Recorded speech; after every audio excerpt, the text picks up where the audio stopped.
I'm going to ask you a very important question. Why is it that the biggest mega corporations in the world spend billions of dollars to acquire intellectual property, stories, fictional universes, only to then immediately proceed and run them into the dirt to trash them and absolutely corrupt them? And they keep doing it over and over. You would think they would learn. After doing it once, twice, 3, 4, 5 times, you'd think they'd get the picture that, maybe it's not very profitable. We're going to come back to this question later on, because I think there's a bit more to the story than we're led to believe. There are other forces at work, there are other powers operating that are influencing these super corporations, that are influencing the people in them and their leadership and their writers. Because beyond all the finances, beyond the business and the entertainment side of things, there's more going on to this story. There's a war going on, and more than a cultural war, there's a spiritual war and a metaphysical war.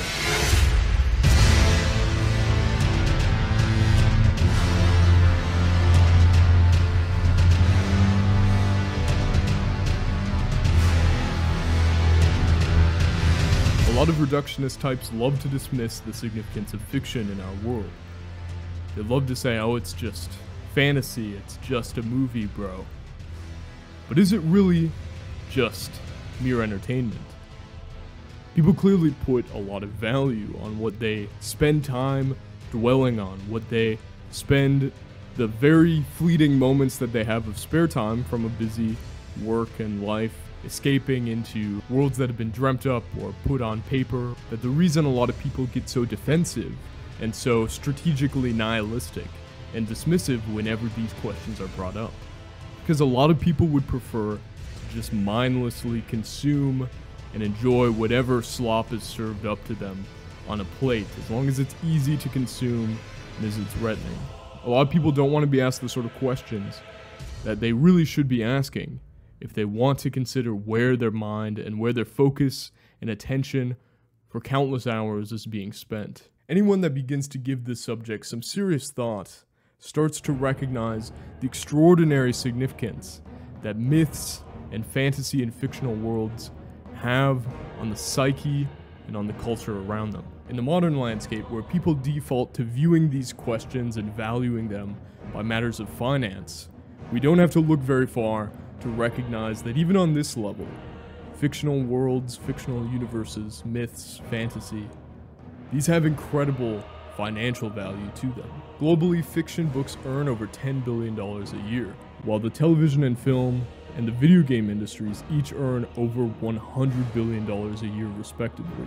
And these numbers are only expected to increase and expand as the global market taps in and as the desire to escape our current world with its crumbling social structure and its unfulfilling experiences grows year by year and decade by decade.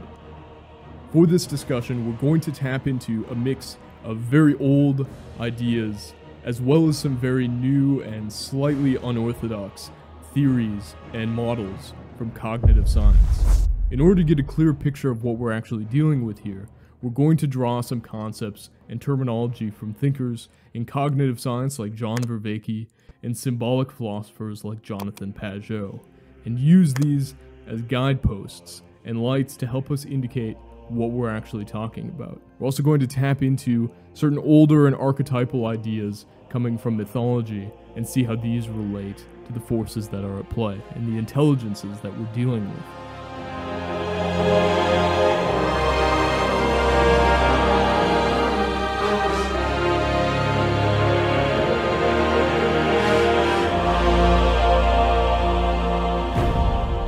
The first of these is the concept of telepresence, which is the idea that the experience of the mind can actually project itself outwards towards an object or a piece of machinery or interactive tool that the mind is controlling.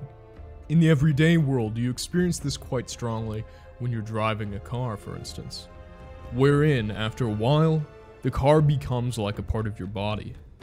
With enough time and experience at the wheel, you begin to intuitively feel its limits, the way its tires roll across the road, and its handling as though it were an exoskeleton. Likewise, you feel this as well when operating a remote control vehicle or drone, but especially so when playing a video game.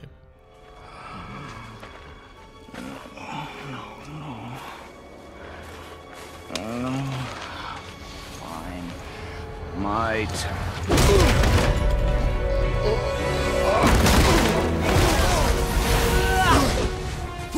You can feel this even to the point of flinching or reacting as you're playing the game and something happens to your character on screen and you have to react very quickly to the stimulus. The idea of the mind not being exclusively limited to the body is a very interesting theory. It seems to associate well with the idea that consciousness is not limited to the brain, but rather that consciousness and the mind can transcend both space and time to inhabit conceptual and imagined spaces, to worlds beyond our own, such as worlds of fantasy.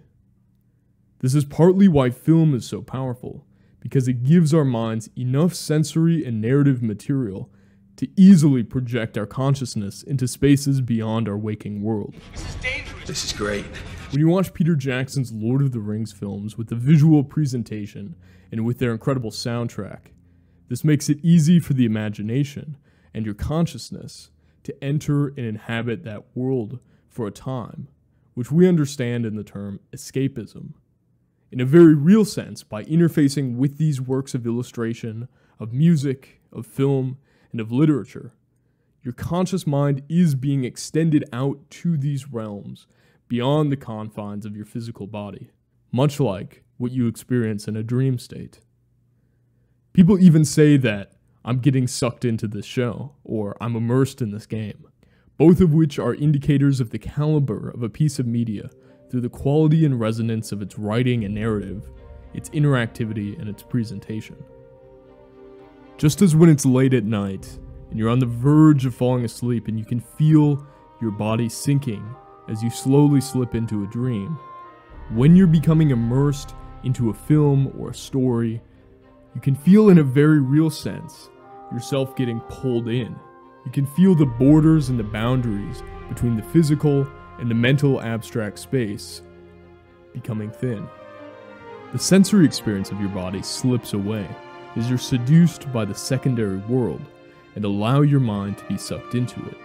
And it's jarring when you're pulled out of it by something in the real world or by something immersion breaking. Everyone hates the feeling of getting snapped back to reality, like someone waking you up from a pleasant slumber. With quality stories and media, the person actually seeks to enter and inhabit that space with their mind and take part in it on some important level.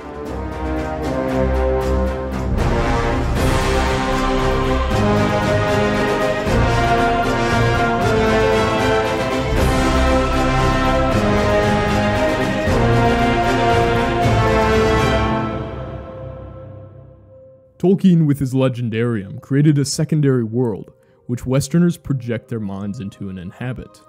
While reading the literature or viewing the film adaptations, or daydreaming about the lands and the inhabitants and the stories of Middle-earth, this secondary world was built with an overarching order and natural laws that hold it together more cohesively than an unguided dream, but which, nonetheless, is a place people can experience and inhabit with their conscious and unconscious mind in a dreamlike state of experience and meditation. It's wild to think about in these terms, but people will take hours at a time to stare at scratches and symbols on pieces of paper, and use those symbols to spend even more hours hallucinating alternate realities and narratives. I suspect that not everyone is capable of this experience to the same degree. Some people lack the ability to vividly experience these alternate states of mind, these fictional realms, through simply a difference in how their mind is wired. Probably most requested question was, how do you read? Like, when I read, I hear the words in my head. I don't know how you could possibly read without not hearing the words. When I read, I can see the sentence structure. Like, in my head, every sentence has a shape, so you can see like the shape of the sentence. And then also like keywords will pop out and I can file those away into my like concept map. So at the end of reading something, I can have a concept map of the main topics that I read about. And I tend to move my lips when I read. So like essentially I'm saying it out loud, but it's just not like audible. So do you visualize the setting when you're reading a book? No, it's not like images. For example, you can ask people this. Some people can very easily picture three-dimensional objects, such as an apple, in high detail rotating in front of them. Whereas you ask other people, and maybe they can have a very rough sense of this, and others not at all. Other people self-report not having or being capable of having an inner silent monologue in their minds. So for some, this may be a far more difficult concept to wrap their minds around. People wired in that way are, in a very strange way, prisoners of their own bodies, because they're unable to escape their minute-to-minute waking reality. If they were to enter a room, they're stuck there. They're unable to enter the world of a story if someone were to read it to them out loud. They are trapped in that room, simply hearing the words and the story spoken to them. Do you daydream often? No, never. Hardly ever. I can't think of a time that I've daydreamed, I don't think. Do you dream at night? Yes. And are they normal dreams? Do you hear dialogue in those dreams? I don't think so, actually. So like if you don't have anything in front of you, like no stimulus, what is going on in your head? Oh, I always have to be doing stuff. Like if I'm alone, I'm cleaning, I'm cooking, I'm like watching Netflix, I'm studying. Do you have any theories on this yourself? / do you even care? I don't really care. Like This feels really normal to me. I can't even do this because I can't wrap my head around this. But she is so nonchalant about it, it makes me uncomfortable. Take a moment to think about just how mind-blowing the human experience of listening to myths and stories is. And this is treated as entirely normal and healthy, which of course it is. But it goes to show how questions of consciousness and regular human experience quickly transcend above the animal-like thinking of the materialist man, who's stuck with his thoughts in the four walls around him, and he traps himself in this lowbrow way of viewing the world, all the while sneering at anyone and anything that dares to step over his perspective and look upwards at that which is higher. Well, you see, we have been duped into using the word myth as being synonymous with a lie, because we have been duped into accepting the first real lie of materialism. And what is that? That is the hideous claim that there is no supernatural order to the universe. The materialists have imprisoned us in a world of mere matter, of physical facts divorced from and devoid of metaphysical truth. Well, I say that they are lying. I say that they are the ones who have come up with a false myth. Their world doesn't exist. It's merely a figment of their imagination. Well, fine. However, there's a problem. The problem is they have convinced us that it is true. They have made us believe that this is all there is. 3 dimensions, 5 senses, 4 walls. Isn't it? Most emphatically not. Jack, the 4 walls of materialism are the 4 walls of a prison, and the materialists are our jailers. This is your typical Redditor, IFL science type guy who wallows in his short-term pleasure-seeking and material concerns. He wants his Marvel movies. He wants his Funko Pops. He wants his pornography. And don't you dare ask any questions that threaten his consumption, because he freaking loves science. After I've played certain video games, which the act of playing is itself one of these immersive experiences, I've had vivid and sometimes intense dreams inhabiting those worlds. When I played Assassin's Creed or Halo or The Witcher, I've later dreamt about those settings. To the experience of my mind, in the dream, I was actually there, in those realities, as myself or inhabiting the role of one of the characters. Experientially, it was as real as it could be. My consciousness, my mind, was able to inhabit there beyond the confines of where my physical body was, simply lying in bed. So why are we talking about all this to begin with? We have a lot to accomplish in our lives, and daydreaming isn't going to get us there.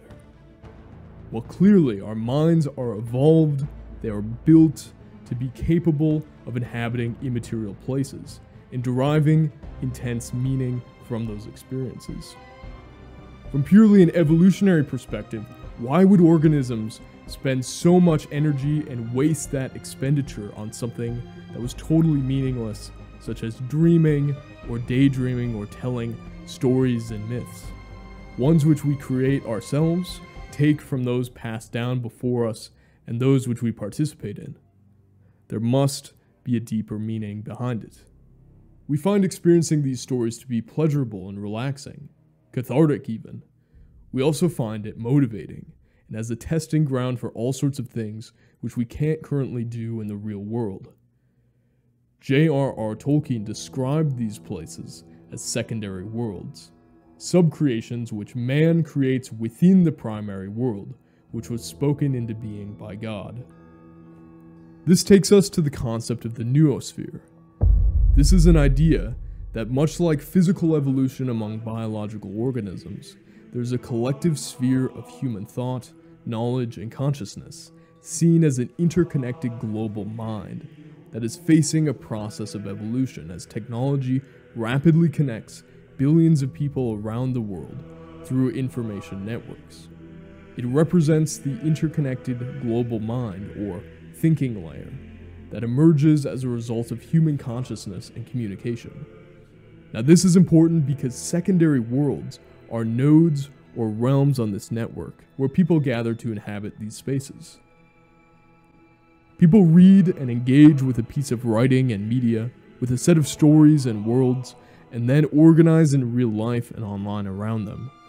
Reading clubs, hobbyist groups, fandoms, meetups and forums, and even think tanks and political groups are all examples of this.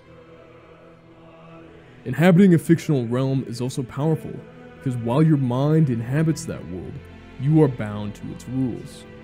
The metaphysics and natural and supernatural laws of that world give the framework that the reader or the viewer inhabits. You are bound to the rules of that writer and the world in the way that the characters are bound to the laws of a god. Or someone playing an open world game is bound to the limits of the map.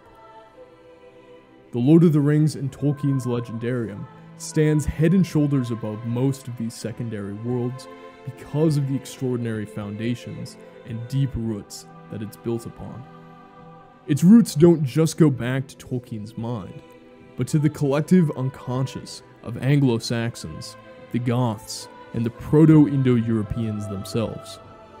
All of this is under the framework of Christian metaphysics and Aristotelian natural law. This is why a megacorp like Amazon is willing to pay $1 billion for it. It isn't to make money off of the IP. It is bought to capture and manipulate a node of the global noosphere.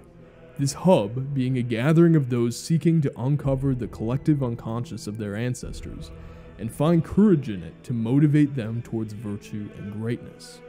Carl Jung, a Swiss psychologist and psychoanalyst, first proposed the concept of the collective unconscious, which is a part of the unconscious mind shared by all human beings and is composed of universal experiences, symbols, and archetypes. According to Jung, this collective unconscious contains inherited, shared memories and patterns that influence individuals' thoughts, behaviors, and perceptions. Regarding its association with nations, Jung suggested that just as individuals have a personal unconscious, groups or cultures, including nations, possess a collective unconscious.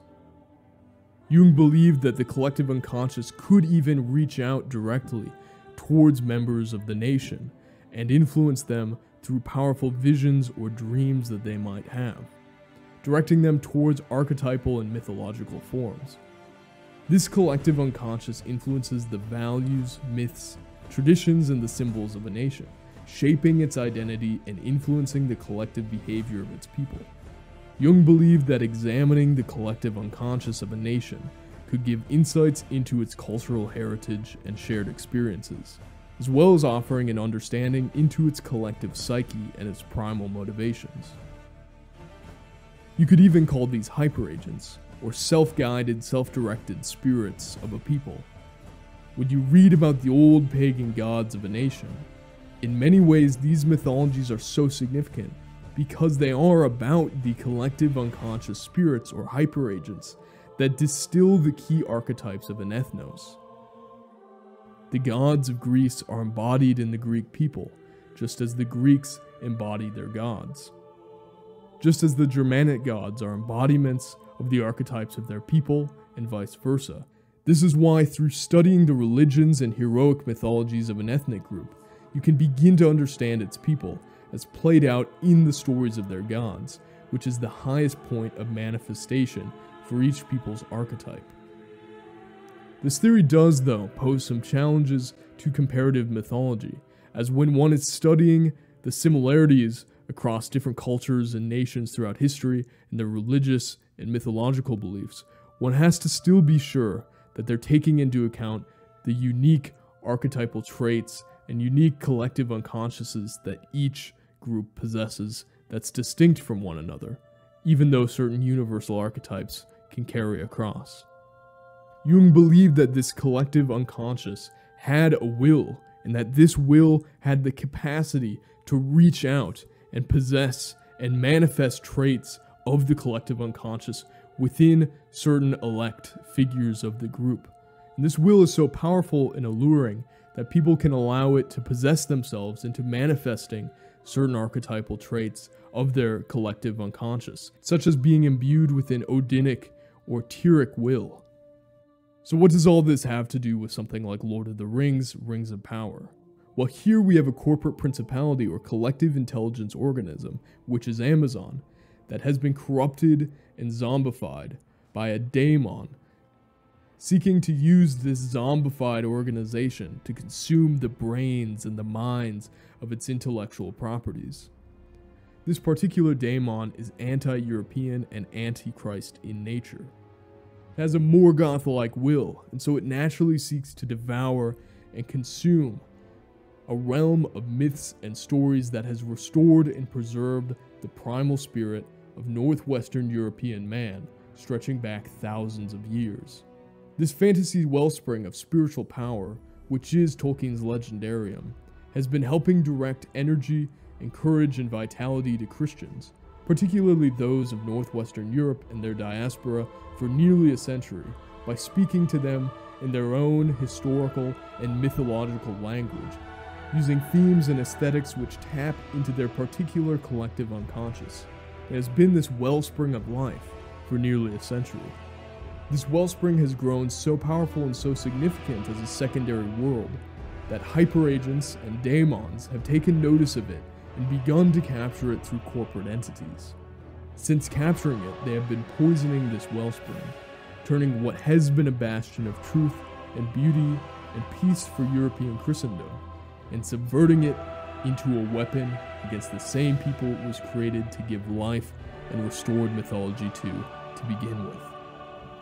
From Tolkien's letter number 131, he writes, "Also, and here I give hope I shall not sound absurd, I was from early days grieved by the poverty of my own beloved country. It had no stories of its own, bound up with its tongue and soil, not of the quality that I sought and found as an ingredient in the legends of other lands. There was Greek and Celtic and Romance, Germanic, Scandinavian, and Finnish, which greatly affected me, but nothing English, saved impoverished chapbook stuff. Of course there was and is all the Arthurian world, but powerful as it is imperfectly naturalized, associated with the soil of Britain, but not with English, and does not replace what I felt to be missing. This is why fantasy is a realm of battle in culture. Collective intelligences, those being corporations and institutions, which have been captured by mimetic viruses, implanted and gestated in the minds of those who are corrupted by sin and darkness, seek to claim control over shared fictional realms. Corporations themselves are principalities or artificial intelligences of a sort. When people form an organization, it becomes an abstracted organism that is more than the sum of its individual parts, made up of humans who serve as its eyes and ears, and whom the corporation harnesses to feed itself capital and stored energy in the form of currency. In our legal language, we even speak of corporations as entities. Once established, these hive mind intelligences start to behave differently from the individuals themselves that operate it, and they seek to consume, to grow and expand, to stay alive, and to self-perpetuate, like other living organisms. The production of a piece of media is itself another example of how daemons can wield memetics to enslave and direct the talents of thousands, armies of skilled artists and actors and musicians towards the production and replication of its own memetic propaganda. The daemon's vector of attack is through the head of the production team, those which speak the secondary world into being, which is naturally the writers. In this case, with the writers of Rings of Power, the daemon twists the writers' minds to invert the original purpose and nature of Tolkien's writings, and in the end result of the production, despite excellent craftsmanship from the filmmakers, set designers, musicians, and hundreds of visual effects artists and actors, the finished work is ultimately used as a poison blade against those who it was originally intended to fill with life. Despite the beauty and production value, a production like Rings of Power is written by the spiritual dead. I don't discuss these concepts of daemons and archetypes and collective unconsciouses to replace or explain away the classical conception of demons and angels, spirits and spiritual beings, and to just quantify them to the level of phenomenology and crude cognitive science. That would be overly modernist for me to do, and contrary to the way our ancestors understood and wrote about such beings in the world. But it is to say that there are levels of reality, and there are alternate kinds of intelligences that transcend the way we're taught to think about the world on a daily basis, and these intelligences have clear parallels to, and interact with, the spiritual, cognitive, and physical domains that we live in. Fictional universes are also places wherein memetics and daemons can lie beneath the surface. When a fictional universe is written and formed, those that resonate powerfully with an audience do so because they were birthed out of the collective unconscious and contain powerful daemons and spirits or energies of the gods. By immersing oneself within these worlds, you make yourself vulnerable to the spirits within it, both good and ill. In the same way that great scientists and artists often receive their greatest insights from the unconscious mind and are possessed to create magnificent works of art by spirits and energy beyond themselves, being possessed by the energy of the divine, so too do secondary worlds of myth and fantasy have the power to possess people with the daemons within them. These are parasitic in nature. They hijack the body and mind and use its energy towards furthering its own aims and dumbing down the agency of the person or institution it's operating in. Whereas, being possessed by the spirit of the gods, let's say, this elevates man to a more noble end. A Celtic man, after immersing himself in the myths of Celtic mythology, may be possessed and guided by the spirit of the ancient Celtic gods, which is really more like the collective unconscious of all Celts, manifesting itself in the archetypal way of the Celtic people. Much like how a king can be possessed by the spirit or archetype of the Overking, the highest embodiment of the principles of a just and virtuous human ruler who's king of an earthly nation. In Christianity, we have the belief of being filled with the Holy Spirit.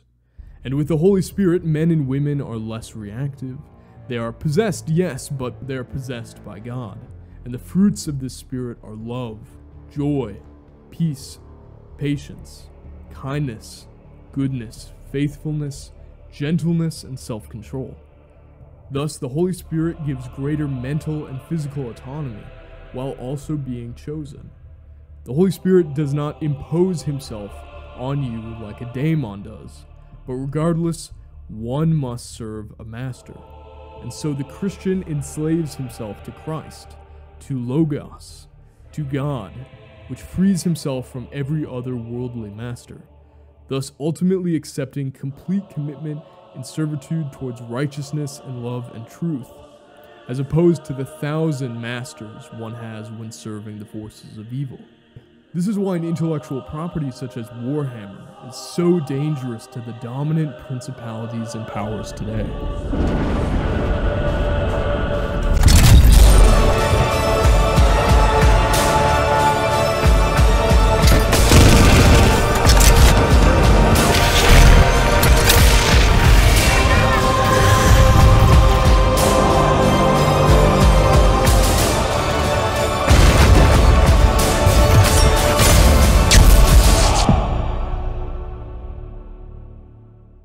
Warhammer itself, from its very foundations of world building, is built around the necessity of values which are in direct conflict with the unofficial global religion.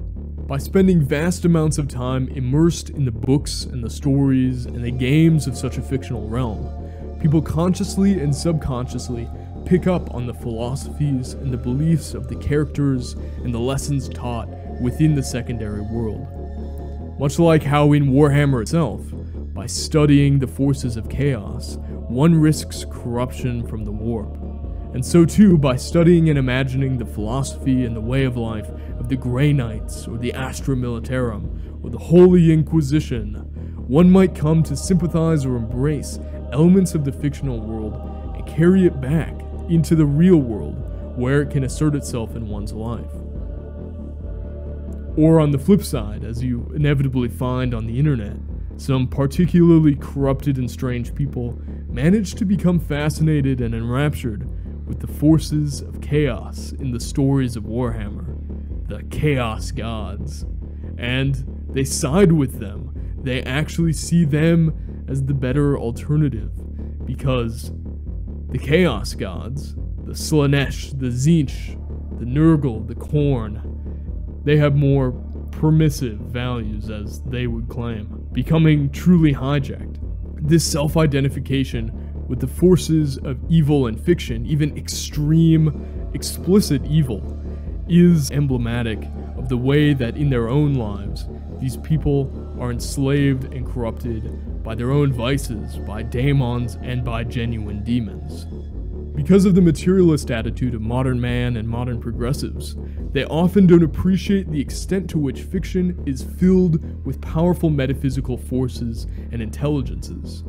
And this material, often in a lower brow form, such as action pulp or independent fantasy and Japanese manga, slips past the establishment cultural censors, and so they remain ignorant to the powerful effects that these imaginative spaces can bring about in the waking world beyond their superficial discussions of theory. And often, even those who are ideologically opposed to the values of such pulp enjoy reading it secretly, even if they can't articulate why, and even if, on paper, they should hate everything about it.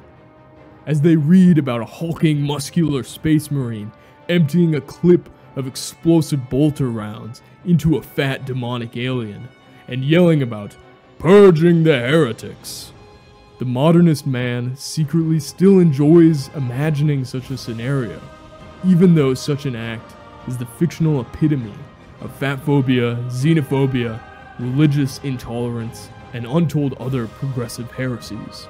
The warp itself is fed by the emotions and behaviors of humanity in the world of Warhammer. And likewise in our own world, there's the concept of an egregore, which is the thought form or collective consciousness created and sustained by the shared beliefs, emotions, and intentions of a group of people. It acquires a distinct experience and influence over its creators, affecting their actions and perceptions. When people spend tens or hundreds of hours immersing their minds in fiction, it's impossible for that time not to have an effect on the soul and the mind of the participant. To take this to the logical extreme, if one man was to spend 4 hours a day, every day for a week, watching live leak videos and snuff films and pornography, and another man was to spend 4 hours a day, every day for a week, watching documentaries on classical works of art and music, and watching the finest film and movies that are out there, then by the end of the week, the spiritual and psychological condition of the two men would be in dramatically different states. This is why the Apostle Paul instructs Christians to dwell on that which is beautiful and good, saying in Philippians chapter 4, verse 8, "Finally, brothers and sisters, Whatever is true, whatever is noble, whatever is right, whatever is pure, whatever is lovely, whatever is admirable. If anything is excellent or praiseworthy, think about such things. And so when you are looking to create a powerful tool or weapon or institution for the noosphere, or secondary world for your tribe or nation, it's critical to understand the collective unconscious through its deep mythology and history, and to prepare for the attacks of hostile hyperagents and those controlled by daemons of ideology, corruption, and evil. As St. Paul says in 2 Corinthians chapter 10, verses 2 through 6, I beg you that when I come I may not have to be as bold as I expect to be towards some people who think that we live by the standards of this world. For though we live in the world, we do not wage war as the world does. The weapons we fight with are not the weapons of the world. On the contrary, they have divine power to demolish strongholds. We demolish arguments and every pretension that sets itself up against the knowledge of God, and we take captive every thought to make it obedient to Christ. But even in a work as corrupted as Rings of Power, there still remains hope. Forgive me. I did not see. I have failed you all. I heard her voice inside my head.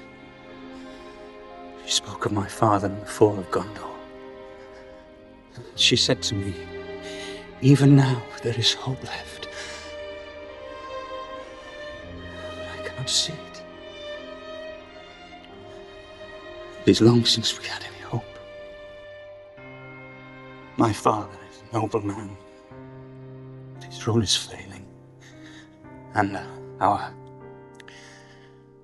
people lose faith. He looks to me to make things right, and I would do it. I would see the glory of Gondor restored.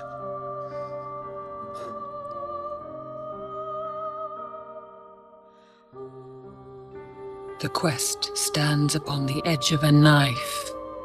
Stray but a little and it will fail, to the ruin of all. It is over.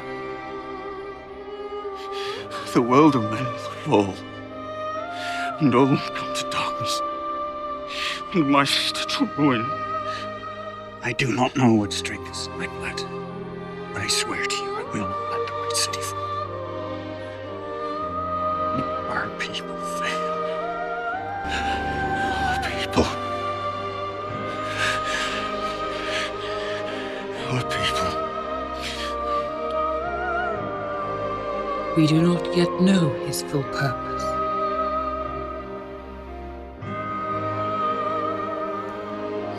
Do not let the great emptiness of Khazad-dûm fill your heart, for the world has grown full of peril, and in all lands love is now mingled with grief.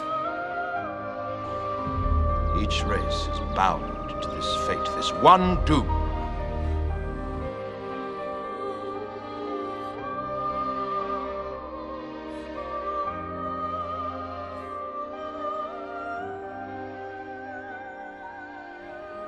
Yet hope remains, while the company is true. Strangers from distant lands, friends of old, you've been summoned here to answer the threat of Mordor. Middle-earth stands upon the brink of destruction. None can escape it. Unite, or you will fall.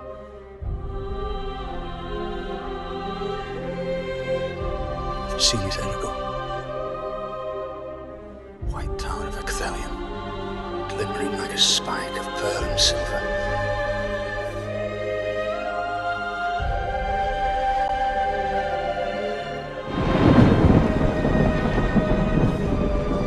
Its banners caught high in a morning breeze.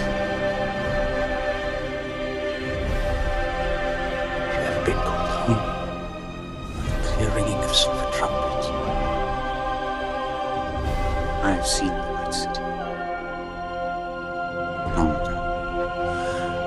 One day, our paths will lead us there. tower guard shall take up the call. The lords of Gondor have returned.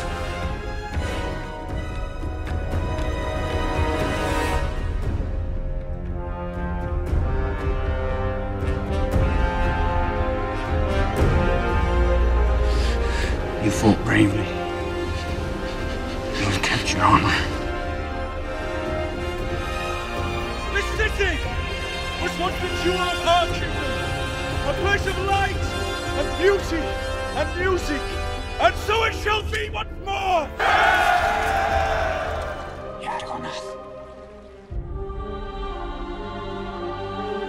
Long have I desired to look upon the kings of old. My king. Let the armies of Mordor know this. Never again will the land of my people fall into enemy hands! The city of Osgiliath has been reclaimed for Gondor!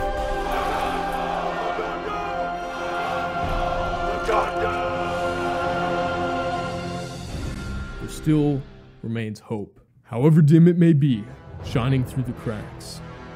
And each hint at what it could be causes the heart to yearn for rebirth into glory. In the artistry of elven cities, in the magic of deep forests, and in the sweeping orchestral score. Elements of the collective unconscious of Northwestern European man still glow like hot embers. Underneath this blanket of ash, Christendom awaits its glorious renewal. I hope you take some time to very seriously consider some of the things said, because these forces carry powerful weight and deeply affect the world and the people around us.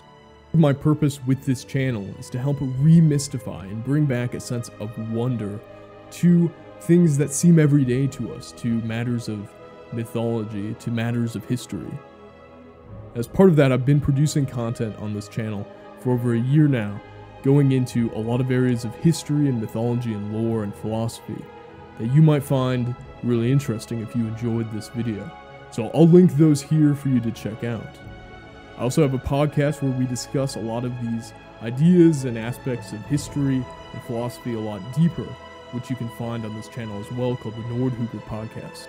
You guys out there watching are the reason I make this content, so please let me know what you think of it. I find it really interesting to hear from you guys in the discussion in the comments. And until next time, this is Matt. Catch you later.